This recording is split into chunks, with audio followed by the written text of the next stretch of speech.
friends. My name is David McLeod. I am your Life Mastery Coach, and this is Life Mastery TV, your source for inspiration, empowerment, and fulfillment. I'd like to welcome you to episode number 201, and today our title is Beyond Survival. Now, domestic abuse is something that is way too common in our society, as evidenced by the almost daily headlines that show up in our news media. It is something that no one should have to endure. Unfortunately, there are people in our midst who must deal with this kind of situation on a regular basis. Maybe you've encountered it on some level in your own life. So as difficult as it may be to engage in a discussion about domestic abuse, I think it's important for all of us to face reality so that we are better equipped to deal with the consequences. Perhaps we can contribute to an atmosphere that allows victims to heal and move beyond survival, which is what we're really all about today. For that reason, I've invited an award-winning author, speaker, and educator with a doctorate in education from Northern Illinois University. Today's guest experienced numerous trauma-induced, spiritually transformative experiences that changed her life and led eventually to the publication of her award-winning book, God Came to My Garage Sale. Isn't that a great title? Love that. Please join me in welcoming Dr. Marni Foderero to the program today. Welcome, Marni. Thank you for joining me. Oh, hey, David. Thanks for having me. Well, look at that. That was quick. I like that. When you got your buttons all kind of organized and just click and bang, you're right on there. That's awesome. So, as I said, this domestic abuse thing is a pretty challenging subject for people to talk about. And I would say, personally, that probably every human being on the planet has been a victim of abuse of one form or another. And most of us adults have probably contributed to abuse in some way. I think that's also probably true. Now, I know you've had a lot of experience with this topic, and you've been writing about it, and you've been teaching about it for years.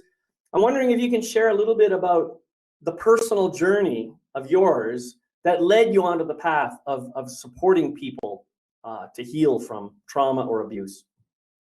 Sure, I'd be happy to. I was sort of living the American dream and was, a high school special ed teacher for 35 years, 12 of those years as a university adjunct professor, raising 2 children in the Chicago suburbs in a beautiful home, and believed my life was just going along fine. However, I was ignoring red flags throughout my entire 27-year marriage. And at one point, there was a defining moment where I knew that I needed to escape that situation. But, prior to that, I had a gut feeling that I should do that. I had certainly had many signs and a lot of tangible evidence that, my values of honesty and goodness and love and fidelity, those weren't the same values of who I was married to. But I just ignored it like so many people do. And it's not until after you leave the situation that you really realize that, you were a victim of domestic abuse. And, it's very hard to talk about. A lot of people don't understand it. I just think it's important to bring awareness to this because I want people to feel that they're not alone and that, there are things you can do to rise above, what you have experienced. And part of that, and I'm sure we'll get into it during the discussion here, but part of it is to do the inner work, to reflect on your own, childhood wounds and family dynamics that contributed to you being, a target for something like this. Yeah. There are definitely steps you can take to, to heal from this kind of thing. Your life as you knew it will never be the same. There are significant losses that happen as a result of a choice to leave a situation. But, life is always changing. Our situations are always, growing. And so that's just part of our healing journey on earth here. Right. Yeah. Now, when you talk about domestic abuse, I think what comes up to my mind is physical abuse. Mhm. You know, and I don't want to go into any specific details or anything like that, but I think a lot of people see, or when they think of domestic abuse, they think of, oh my God, there's this violent fight going on. The cops got to come. They got to break it up. Somebody gets arrested, goes to, and then it's usually the husband that gets arrested. And then the wife just says, oh no, I love him, I love him, I love him. And then they come back together, and kind of that's the dynamic that a lot of people see in their minds when they think of domestic abuse. Now, I'm sure that's not a very accurate dynamic, but that's the way it's often portrayed well, certainly in the movies and various other places like that.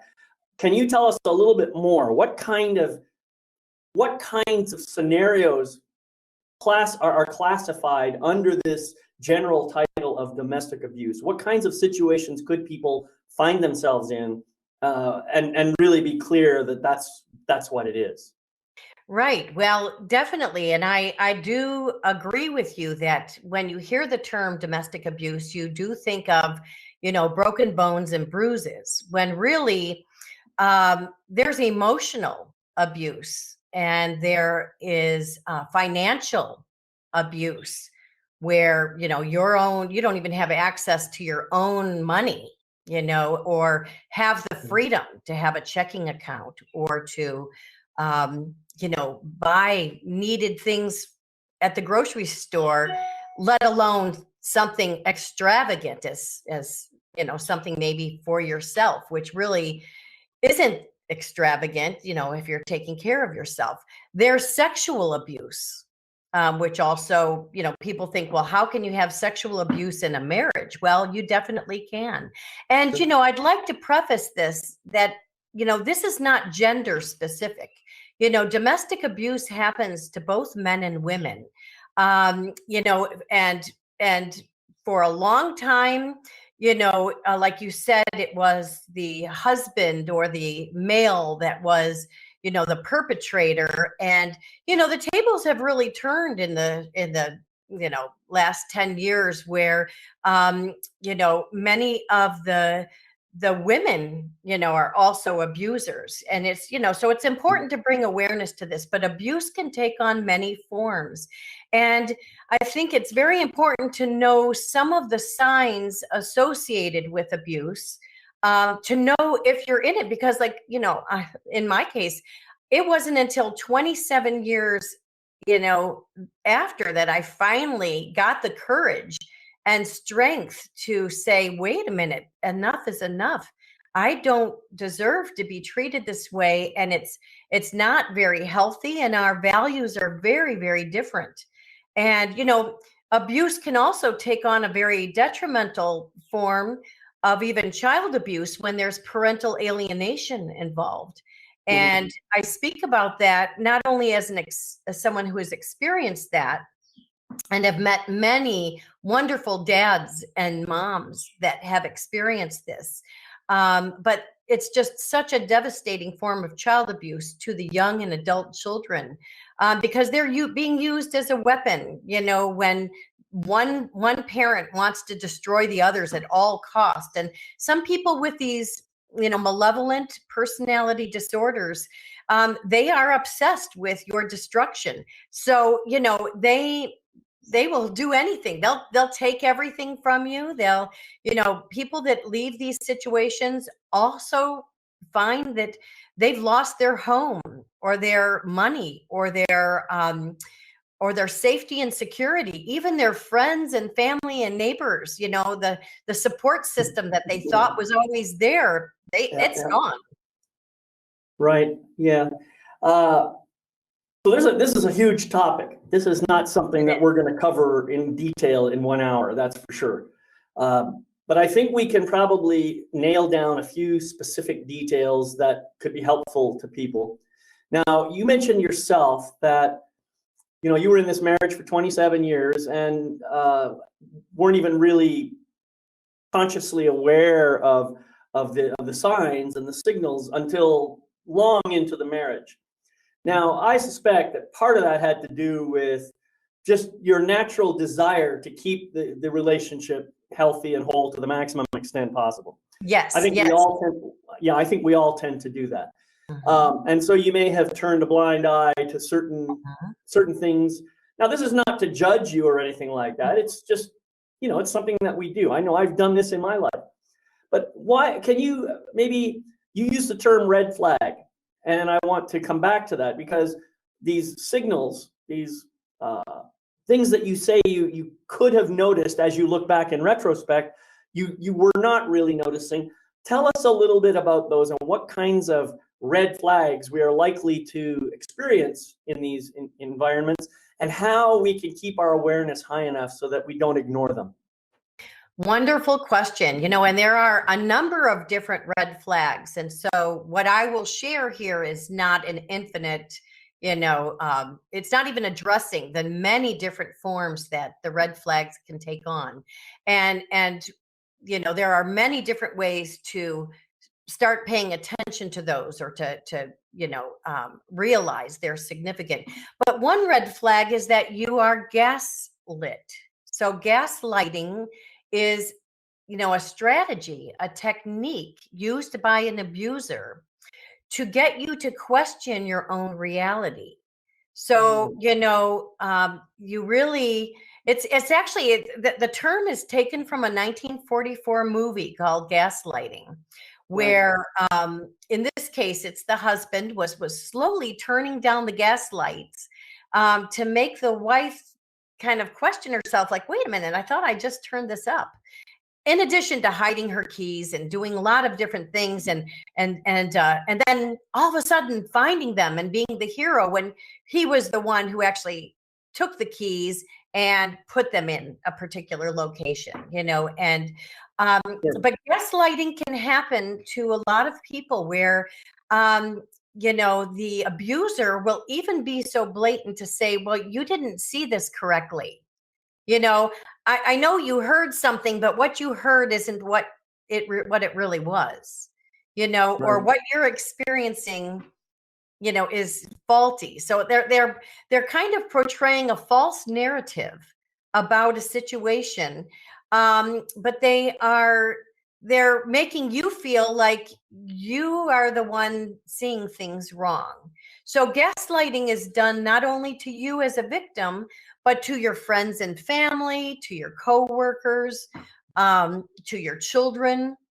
And it's all underhanded. And it can actually be disguised under the cloak of care and concern.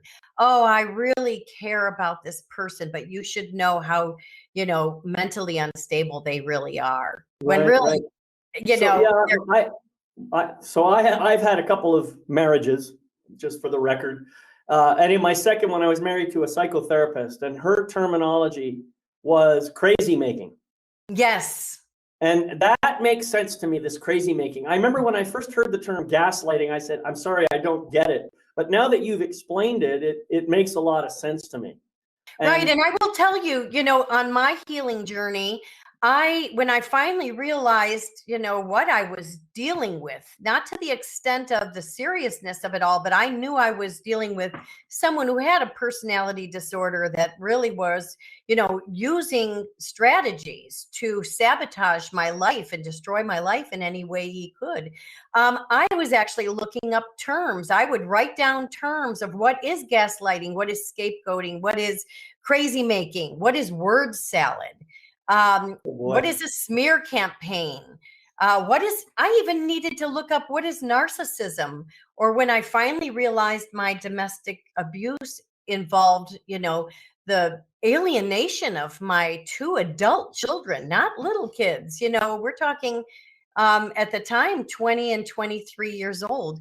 I needed to learn what those terms were. And so I would make a list of words to look up. And after a while, I had 100 words to look up, and then 1,000 words, and then 10,000 words. I ended up writing a book called True Deceit, False Love. It's the first in a 5-book series. And this is on 15,555 terms and phrases related to domestic abuse, narcissism, parental alienation, because I figured if I, who was a reasonably intelligent person, and kind of aware of different things in the world. And, I've taken my psychology classes throughout my doctorate and postdoctoral studies. If I didn't know about these terms, probably there's a lot of other people that Absolutely. didn't know these terms. Yeah. And knowledge is power, like understanding these terms and then connecting the dots to your own experience helps you understand what you have endured. And, when you can put a name on something, it becomes a little more clear. And then you can go about the business of trying to heal from this, which also includes, doing the inner work necessary to kind of reflect back on,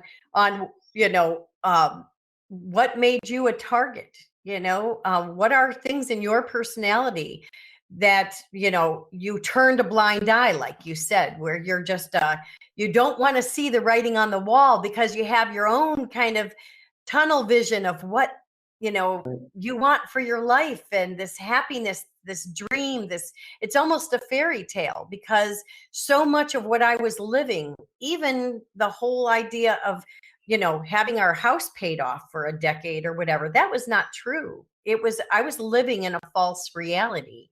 And, it's painful to realize that. And like I said, there's so many losses, but the journey to authenticity and self-actualization is so wonderful that, that you finally can come out the other side and then you live a life that's really to your values of honesty and goodness and love. Right. Well, beautifully said. And, I appreciate your candor here. To me, 15,550 terms, that's an awful lot of terms. Yeah. And I bet you most people don't have that many terms on any subject, let alone this one subject on, domestic abuse.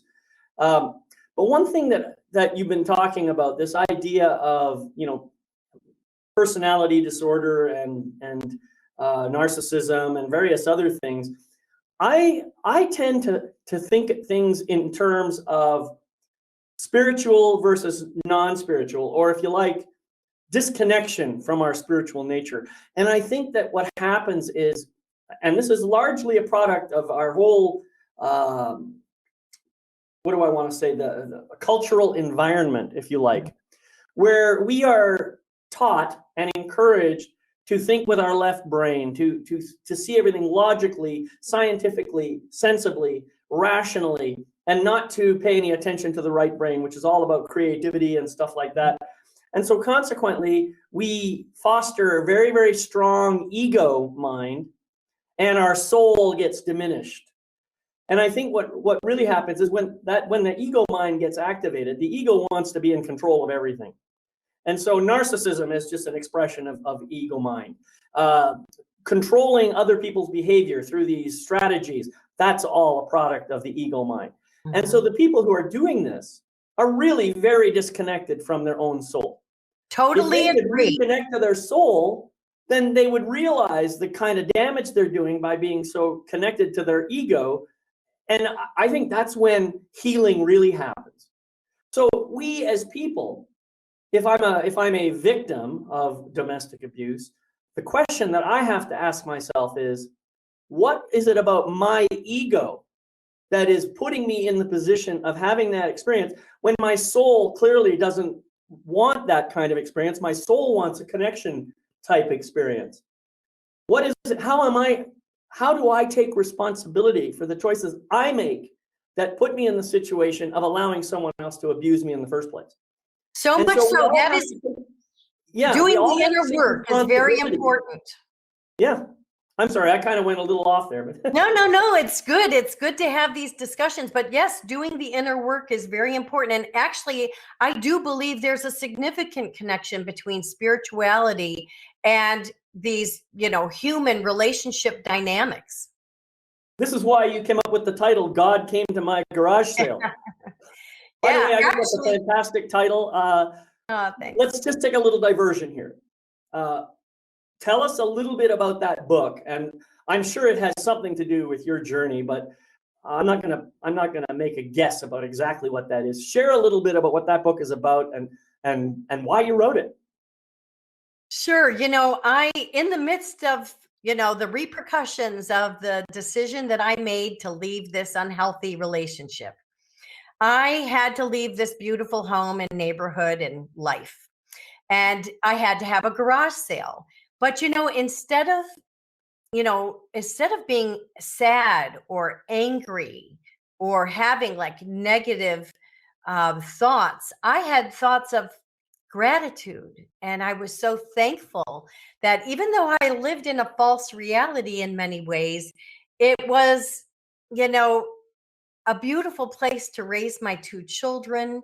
And there were so many wonderful memories associated with, this home. So I had to have this garage sale. And I think that, when we are traumatized to our core, and near death experiencers are traumatized even physically, where they flatline and then they go on to have a spiritual experience before they return to this earthly plane. I had numerous what's called STEs, which are spiritual transformative experiences, Right. very much like an NDE. And so I had, just otherworldly experiences that really made me question, was there a God? Is there a God here at my garage sale?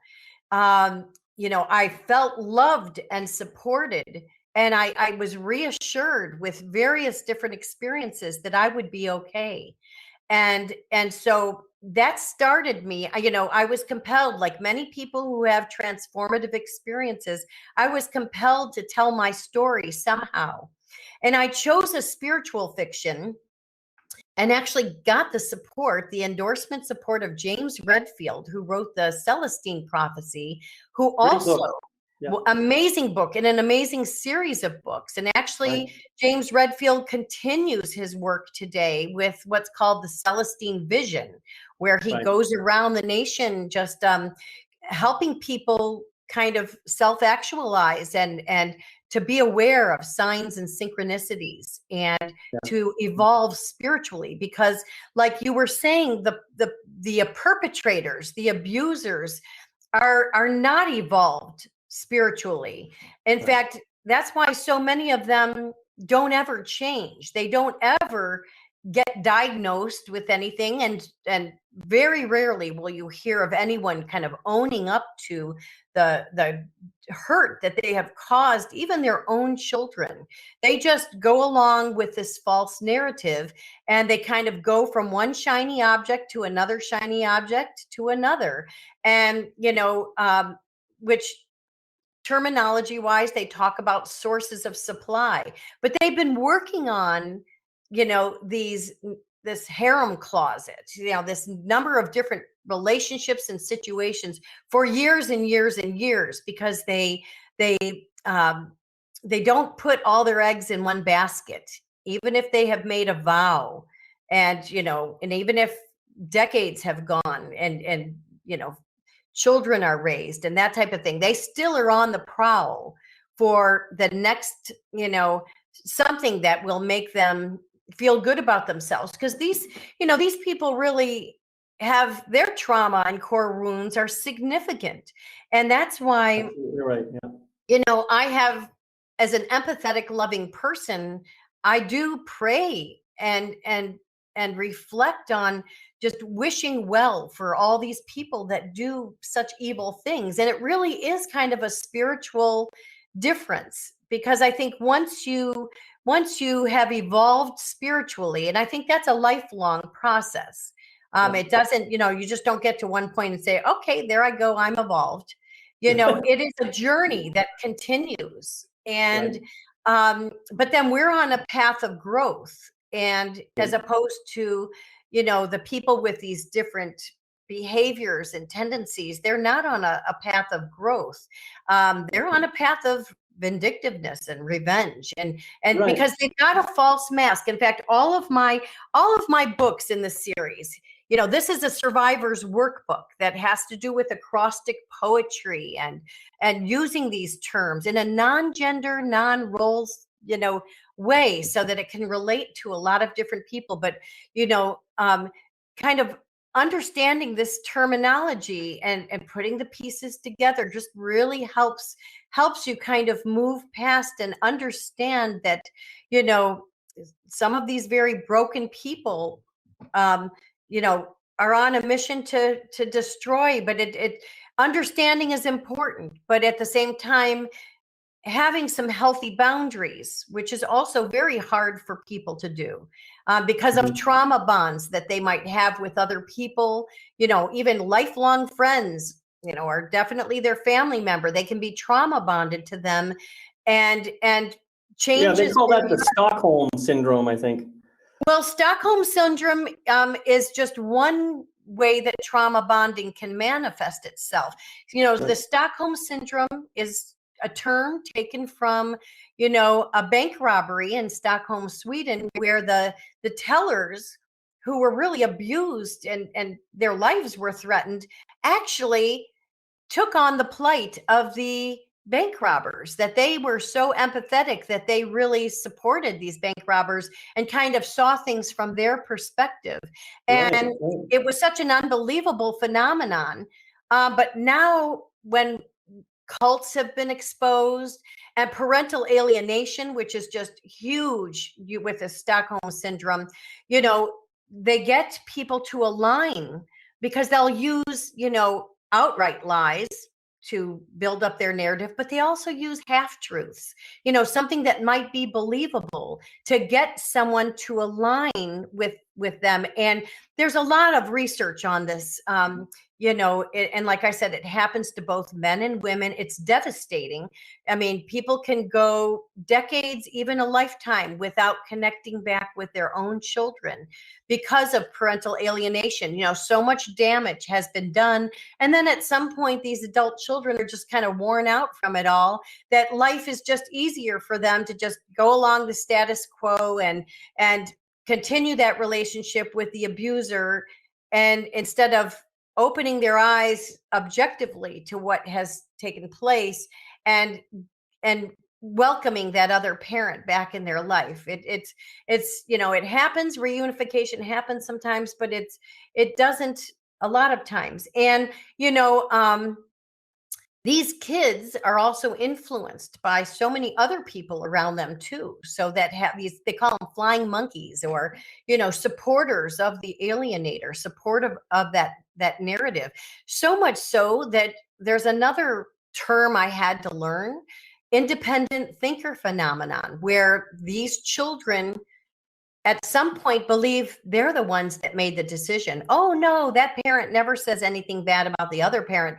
I made the choice because of how terrible that parent was, when really that's not the case. Research can prove that otherwise.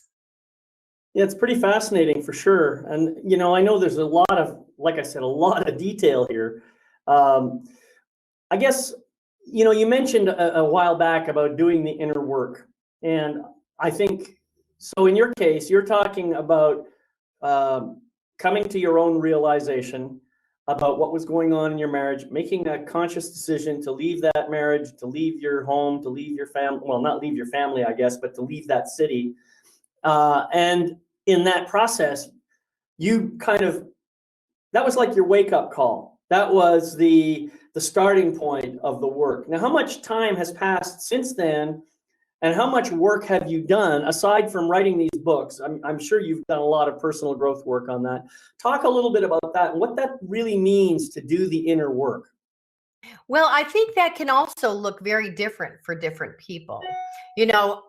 I filed for divorce in 2013, and it was after the 27-year marriage that, I finally escaped the situation. But when you escape a situation with an abuser, you don't really escape. They are obsessed with you. The stalking, harassment, and definitely the legal threats, and constantly bringing you back to court with false allegations, or, documentation that's not even, related. That continues. And that can continue for many, many years, even if that other person has moved on. But as far as the inner work, it didn't happen right away. It was definitely a process. The light bulb went on enough to say, I'm going to file for divorce. I didn't even say it. I was so scared. I just filed for divorce, and then, the stuff hit the fan. I saw the true colors came out, and all these unbelievable scenarios and situations were revealed to me that I had no idea of. So the truth does get exposed, when you leave. But the inner work can involve so many different things. I think in the beginning, you're really just in survival mode. I mean, Right. many of us have to look out for our basic safety needs, like, shelter, food, transportation, employment, that type of thing. Right. Mhm. Because they'll try to take all that and your health away from you. They want you dead. I mean, and even when you're dead, they will keep that narrative going. Well, they got to make themselves look good. They do. It's so It's important. really about painting the picture of themselves as being the victim in this situation and someone who had to do something in order to protect their reputation, all that Yes. kind of stuff. They're into their public persona. In fact, all of my books in the series has an abuser, and it could be a man or a woman, but that has a mask on. And then the mask slips, and then the true colors are exposed. And lots of times they do that to themselves. They'll slip up, they'll say something, they'll get caught, they'll get arrested, Well, the truth always comes out one way or another. the truth comes out, and that is very, very significant. But they do have this false public persona, and many of these abusers, men and women, have positions in authority, and they're leaders of their companies and CEOs and presidents, and they love that kind of control and power with people below them, following their orders, because that's something that they thrive on. And of course, the abuse ramps up when you leave, because you can't be controlled like you were before. And Right. and as time goes on with your own healing journey, the fear of what will happen kind of subsides. You start, realizing you can live a beautiful life. Now, you asked about, what does the inner work look like?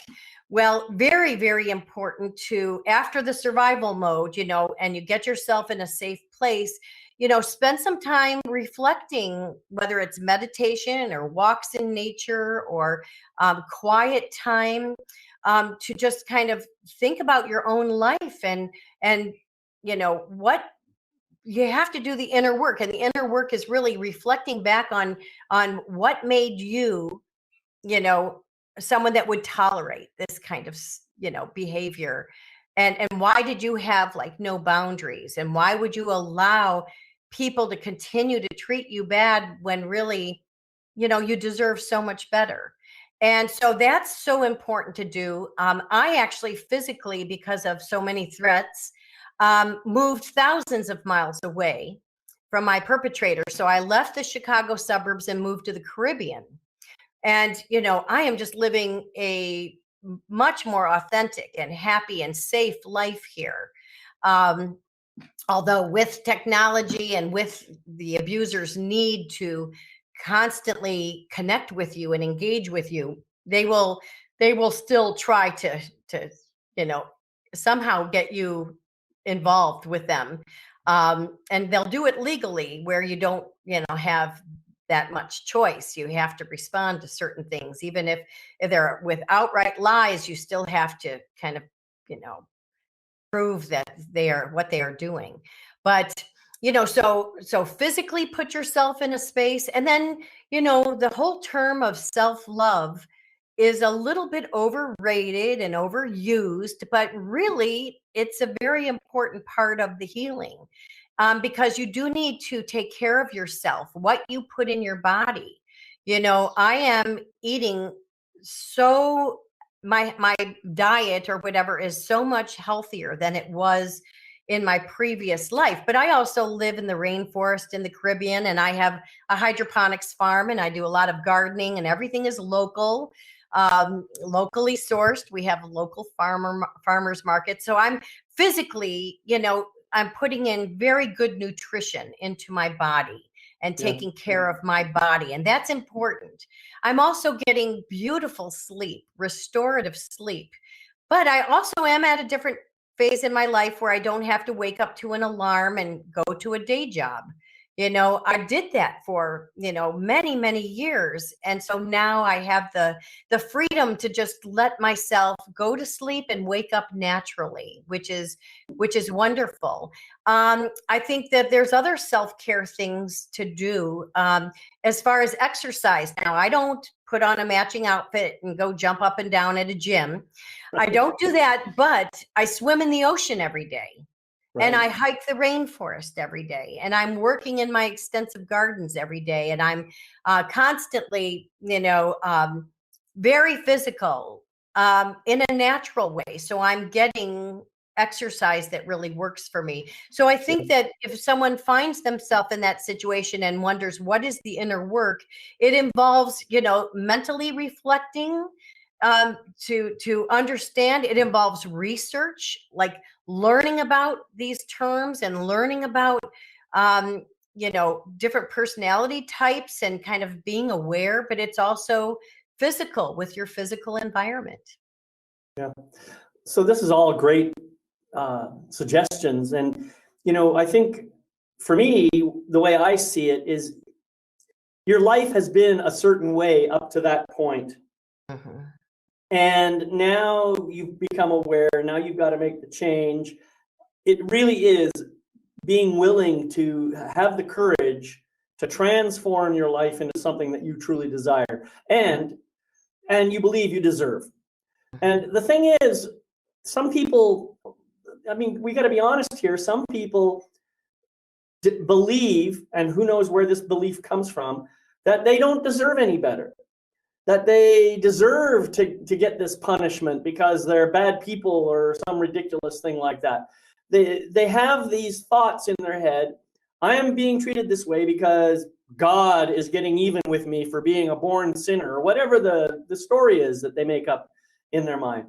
And that too is coming from ego.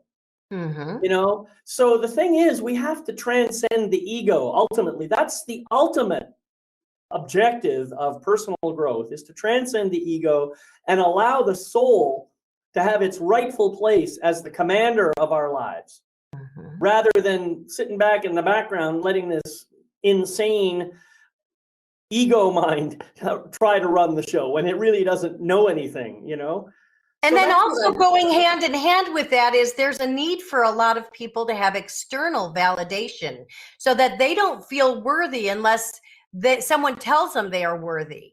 Exactly. And that's what I'm saying. That's just an ego illusion. Right. You don't really need external validation. Nobody does. The only real validation you need comes from in here. Yes. That's it. And it's you're already valid. You don't need to validate anything. You're already valid. You're already worthy. You already deserve to have an amazing, beautiful life.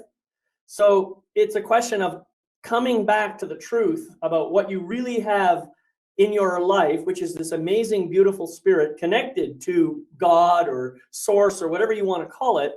And all we have to do is reconnect to that.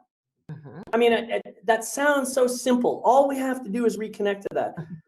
Well, if that's the case, why isn't there more joy and love and peace in the world? Because reconnecting to that, you have to go through and transcend the ego. That's why. And that part is hard.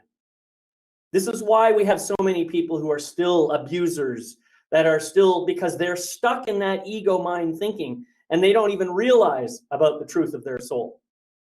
Right. So, and you talked about this yourself. You say you pray for these folks. You want them to have the awakening. And this is it. You can't do that. You can't pray for them until you've done your own work. Yeah. And you also have to realize, though, you can't control what other people do. You can only respond. And, many people need to learn the difference between reacting and responding, because reacting is like a knee-jerk, response to something. And, and it's not really thought through. And oftentimes it's not, done with a lens of love and compassion. And so, yes, you do, I get people asking me all the time, how could you pray for your abuser? He did so many terrible things to you and your children, and he continues to do that. I said, because it's not about, all of that and placing blame. I just wish him love and peace and goodness, and then that will hopefully have a ripple effect to other people. But yeah, it's something that we, it's just so important for us to get ourselves to a certain point. But I think that so many of us that have come this far on our journey, we've experienced traumatic, dark times. And I think it's because of living through those experiences and doing what is necessary to get yourself safe and on a path to happiness, which also includes just reevaluating what your passions are, what you're interested in. Like when people get in certain jobs or relationships, they sometimes just turn off things that were important to them. It could be as simple as a certain type of music, or a type of movie they like to watch, or some kind of activity or hobby that they've turned that off. And so at some point it's nice to kind of revisit what you previously liked, to kind of get back to who you are as an authentic person. And some of that just also involves discovering new things. Like I now snorkel all the time, and I'm learning about different sea life. Well, that wasn't in my plan before, but because I'm in an environment where I can do that, that is kind of like a new activity that I'm involved in that brings me so much joy. Yeah. And that I get to experience all the time. That's right. Well, so I want to come back to this react, respond thing, because Yeah. I think that those two words are very, very, very, very interesting. I believe, as you said, a knee-jerk reaction, that's coming from ego. Reaction comes from ego. Response comes from that gentleness of the soul. And so you can make the choice about which one you want to engage. Anybody, all of us, we all have this power. We can make this choice. The question is, and you've now touched on this, the question of who are you? Who are you really? And part of the truth of when you get connected into your soul, you begin to understand that you're none of those stories that you had out here. Yes, I have had the experience of being a teacher, a postdoctoral, this, that, or the other thing, but those are just experiences I've had because of who I am. They aren't who I am. And this is something that people kind of lose sight of, And so when you understand the truth of who you are, which the way I describe it is, I'm a divine, magnificent, unlimited spiritual being of light and love, and I just happen to be having this temporary experience on the physical human plane. That's how I describe it. I love it. Yeah, I love what you just said. And when I understand, when each of us understands our true nature, then the notion of forgiveness, of praying for love for somebody else, is just a natural consequence of that. Yeah. Forgiveness, you realize forgiveness is a way for me to liberate myself from my ego mind. That's what it is. Now, but that doesn't mean that you need to invite these people or situations into your daily life. Not. You can love people from afar. Yeah, that's right. Especially people that you have been connected with for years. But, when you realize that any kind of interaction with them is going to bring you backwards and get you to that feeling of, chaos and uncomfortable. And, there are some people that just love conflict. They love to antagonize. They love to have these dialogues. It might be fun for them. And that's not always fun for everybody. So removing yourself from some of that is okay. You've got to give yourself permission, and you don't really owe anyone an explanation, because that's absolutely right. Right.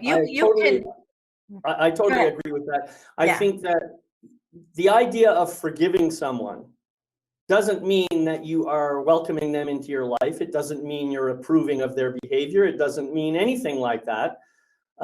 You may be approving of their behavior. That's one possibility. But that just because you forgive someone, that doesn't mean you are condoning or approving or saying what they did was okay. You can say, no, I'm done with that, and I forgive you because I want to release myself from my attachment to my ego mind. What you do with your life is your business, and you can do it over there. You don't need to do it here in front of me. Wonderfully said. That's wonderfully said. And but getting back to the respond versus react situation, so many of us find ourselves reacting, especially if we are in legal proceedings with a high conflict, person, and outright lies. When the truth, when we're such truth seekers, and the empathetic people would like to see justice, and to us it's plain and clear. Here's the documented evidence, and how can you rule otherwise? Because they are just lying. Can't you see it? But the thing is, so many people in the legal profession, or even counselors, they can be snowed by a charismatic person with narcissistic qualities, because they're very skilled manipulators. They really observe human behavior, and they can know what to push buttons and that type of thing. That's right. But the thing is, don't be down on yourself if you're someone who has reacted, because we want justice and we want truth to prevail, and it's just shocking.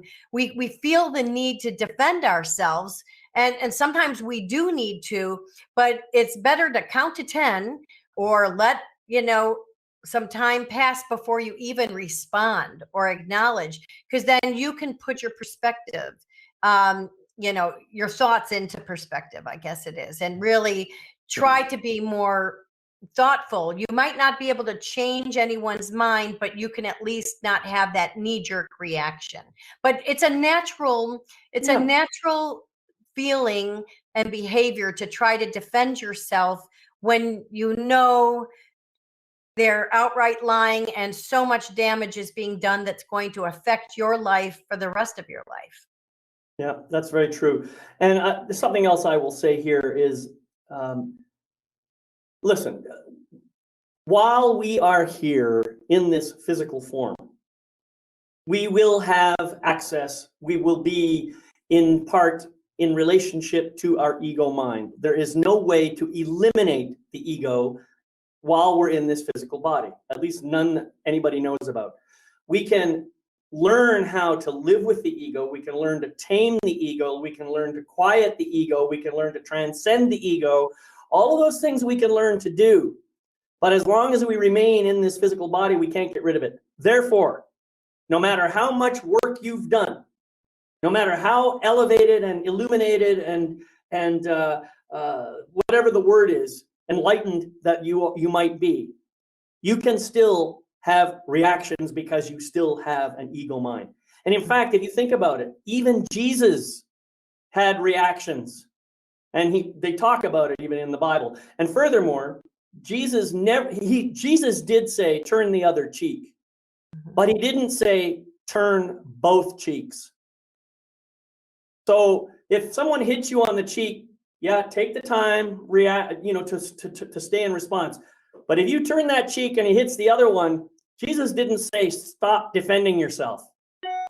People, we have to understand that it is absolutely okay to defend yourself and to do whatever, and to defend your loved ones too.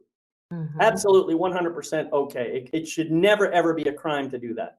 But unfortunately, especially for targeted parents and people on the other end, they only have so much control that they can do. And at some point, you do need to kind of let go and let God. So you kind of need to turn it over when you've done everything in your power, to try to, handle something very gracefully. If it's still not going your way, at some point you need to step back and say, I can only do so much. Give yourself permission to step back. Absolutely. and to take care of yourself. And that's not being selfish, to just take care of yourself in these situations. I agree 100%. Yeah. So, now we've kind of gotten into this idea of enlightenment. Let's talk a little bit about self-healing and self-actualization. What process do you teach people to help them to become more whole, to bring themselves back to wholeness, and to begin that process of self-actualization? Let's talk a little bit more about that. Sure. Well, and I'm not a psychologist or psychotherapist or, I am just a person who has had experiences, and I'm finding my voice because I think these conversations matter. And I think that people can gain information and suggestions just from how someone else handles a situation. And I would encourage people to seek out lots of different reference points. That there's not just one fix all, one answer to these kinds of things. Exactly right. Yeah. So we have to kind of just absorb, how someone else has handled things, or what in follow our own gut intuition. I think people don't do that enough.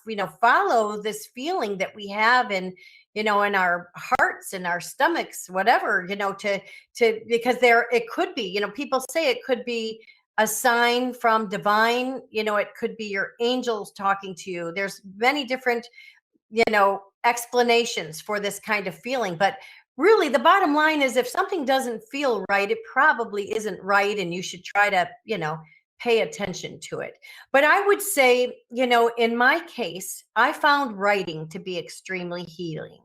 I found research, understanding what I was going through helped me make sense. And it kind of took some of the shock and disbelief. It kind of calmed that down, because I realized, hey, this is happening to a lot of different people. This isn't just happening to me. And sometimes, even though truth does eventually prevail, I believe justice always doesn't. And you might not be in a situation where you can fix everything. And life as you know it will probably change. Your circle of friends and family and supporting, people in your life, supporting situations, can get smaller and smaller and smaller the more you awaken to, the strength of the person that you are within you.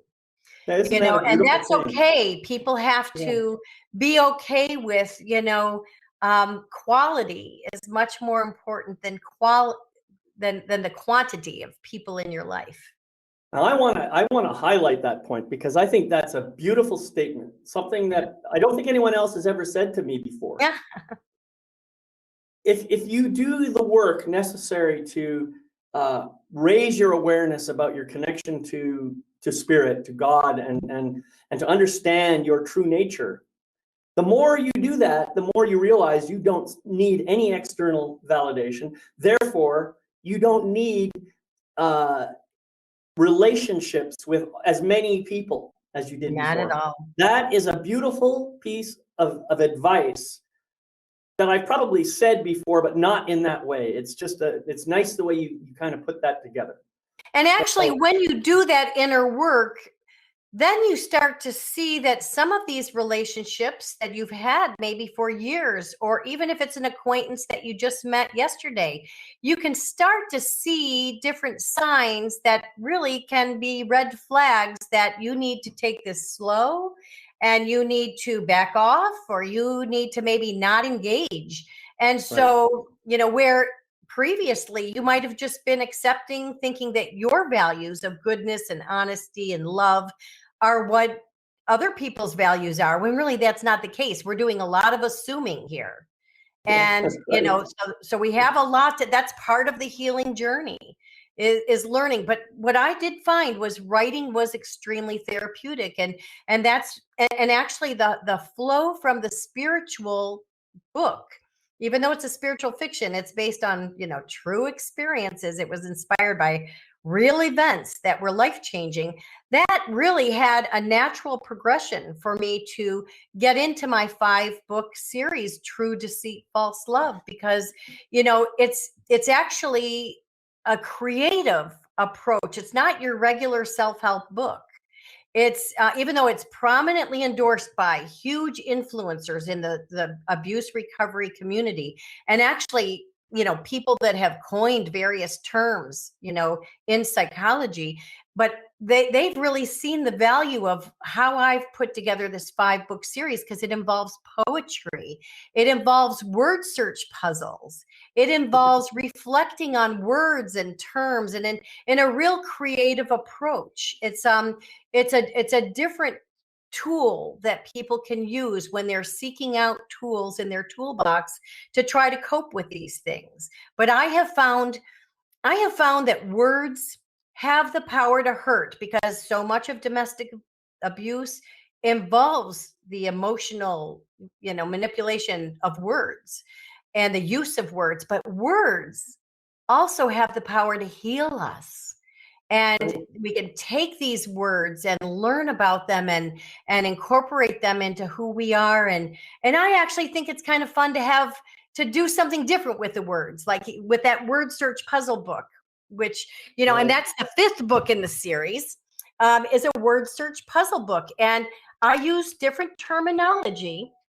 You can kind of see here, very heavy topics with information, but just the using a different part of your brain to try to learn about these things and then connect the dots to your own experiences is just a different way, using our creativity to help us heal. Yeah, it's beautiful. It's beautiful. So now these books, they're all available on your website, right? Yeah. And my website is the name of my spiritual fiction, GodCameToMyGarageSale.com. But the books are all available on Amazon, Barnes and Noble, and then at my publisher, which is Balboa Press, which is a division of Hay House. That's great. So, when I put up the recording on your permanent page, I'll make sure to, link to your website so people can get those books there. And also, you mentioned poetry. Well, I don't know if you know this. I wrote a book called A Life to Die For, and it's got, every chapter has a poem in it that I wrote. Yeah, and each of the chapters have to do with different aspects of life mastery, all of which is very much in alignment with what you've been talking about. And I think that you might find some value in that book. I'd love to have you grab a copy of that. I have a copy of that book. You do? You have a copy of my book? I do, yes. Oh, yes. That's awesome. And actually, David, there's probably a lot of people that have your book that you might not know. Well, that's quite possible, yeah. Yeah, because you really, just not only with your writing, but also with your classes and workshops and your podcasting and your programming, you are really the ripple effect that you are having. And the ripple effect that all of us have, we really don't necessarily know, because, we think, well, maybe if we just connect with one person that, we can really help that one person. But there is a ripple effect that happens with this. And poetry, I think it's amazing that you have your own poems in all of these, because really that is very, very healing. And it's a nice, succinct way to get a point across in a very creative manner. Yeah, well, thank you. Well, now I know how you found me then. Yes. I was trying to understand that before. I thought we connected through somebody, but I guess it was because of my book that you decided to reach out. Well, that's great. Yeah. Well, we're gonna have to wrap up here, because this has been just a phenomenal conversation, and I'm just so grateful that you were able to join me today. And I see we had one person joined. Guy, I'm so sorry that you came on when you did. I know that the class was listed as at 12 o'clock Mountain Time, and that was an error. That was an error on my part. I thought I had posted everything out correctly, and I made a mistake. Anyway, I apologize for that, but the recording will be available on my website. Marni, before I close out, are there any words of wisdom you'd like to share with the people who I guess we're going to be watching the recording? Yeah, sure. Well, let me just say to those of you that are tuned in and even if your situation is different than what I talked about, we all have challenges in our life. It can be work related, relationship related, family, it could be health. Um, it could be your basic safety needs. We all have challenges in our lives, but we have the power within us to choose to respond to these challenges in a positive way that will be in alignment with our spiritual growth. So please know that there is hope. And I just want to offer inspiration that you can live a beautiful life. And just because you're experiencing some darkness right now, it doesn't mean that it's always going to be that way, because it's an ever-changing journey, and you really can rise above and be authentic and true to yourself. And yeah, you're going to have some losses in life, and there's always going to be someone, though, that'll have something worse than you have. So just count your blessings and handle life's challenges with love and honesty and goodness. Beautiful. I couldn't have said it better myself, even with practice. I love it when something so marvelous just comes from the heart. Beautiful. Thank you for that, Marni. Sure. Yeah. So I want to thank everybody for being here or for watching the recording, whatever the case may be for you. It's just really, what's the word I want to say, uplifting for me to know that there are people paying attention to this and getting some value out of it. Remember, you can catch the recording of this show and every other show on my website at lifemasterytv.com. I truly hope you enjoyed this presentation, and you're going to receive, I think, an email asking you if you'd like to do a review. I'd really appreciate it if you could do a review, 4, 5, 6, 7 stars, whatever you can put out there. That's always helpful. It helps to spread the word. It helps to get more people engaged. And finally, I'm going to ask people to remember to practice my life mastery mantra. This is something that I recommend people do every day. And it goes like this, very, very simple. I gratefully forgive the imperfect being I have been in the past. I gratefully accept the magnificent being I am right now. I gratefully welcome the evolved being I am becoming in each new moment. Until we meet again, I want to thank you again for being here. My name is David McLeod. I am your Life Mastery Coach, and I'm wishing you love, light, and blessings on your continuing journey. See you next time. Bye-bye for now.